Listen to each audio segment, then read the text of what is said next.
So what's the most important part of a birth chart that you can rely on every single time, is 100% accurate, and is worth the absolute investment? I'll start off, and I won't play games with this. I'll just quickly say that it's not anything to do with the current transits or Chiron conjuncting your Sedna, or any Mercury retrograde, or any perfection year, etc., etc., etc. None of that is relevant, and it's a pale, very pale consideration within your birth chart. The most important, by a country mile, is this white center here in the middle of our chart. Most astrologers either write lines through it or put the horary question or the birthplace in here, but it's extremely important that this white center here remains open and valid, because that's the center of the chart. That is what we call in the psychosynthesis world, the loving observer. It's from here that we can control and work with and assimilate and start to interrogate and work with our birth chart, whether that is our sun, moon, rising, all our other psychological drives known as the planets, everything else in there that both is our eminence and drives us completely bat crazy. We can, if we do the work, come in and transmute, work with the entire birth chart by centering within the loving observer here, getting to know our chart within the various pieces. You can use the language, if you like, of subpersonalities, if that works for you, parts of ourselves that we get to understand through the chart. But absolutely vital is to grab this center here. And the reason why that's so important is because the actual birth chart itself, I'll bring up my sheet here, is moving from this angle, from the center of the chart that is most true to us. You can call it the Atman, the soul, whatever name works for you.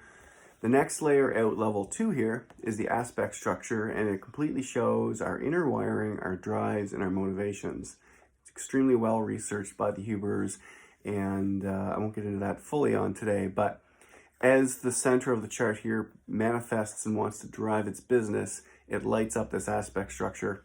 The third layer out is further away from the center of the chart. These are psychological drives, and it's really where the subpersonalities start to really grab a hold of themselves and enact themselves in our lives.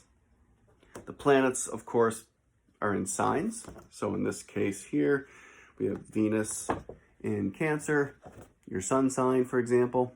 The signs are, of course, extremely important, and they color what those psychological drives are trying to do.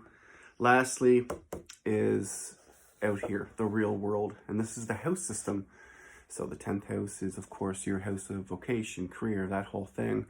And all the houses represent various areas of life, all 12 of them. So before we go racing off to our ascendant or our sun or our moon or any other planet or any other traditional modern concept filling our chart full of asteroids and a bunch of other things that are fairly insignificant until we understand our full chart and our willingness to kind of co-participate with the process, it's best to start with the chart center and stay there and learn our charts, any techniques we want to use, any thorough astrology that is reliable, and to do so from the state of the loving observer so that we appreciate our planets and our signs, and we find pathways to allow them to collaborate and support us in our life's mission, our goals, dreams, the whole thing right down the line, rather than getting wrapped up in what current transit cycle is going on or retrograde. Those can have impacts, but if we are not centered and working with it from the place of understanding our full chart, we are going to be at the whim and become the playthings of the environment very quickly, and probably become obsessed with looking up our transits, our horoscopes, everything. And this is at the mercy of what really should be doing, is yoking these together, unifying them, and getting to know our chart in a loving, appreciative manner.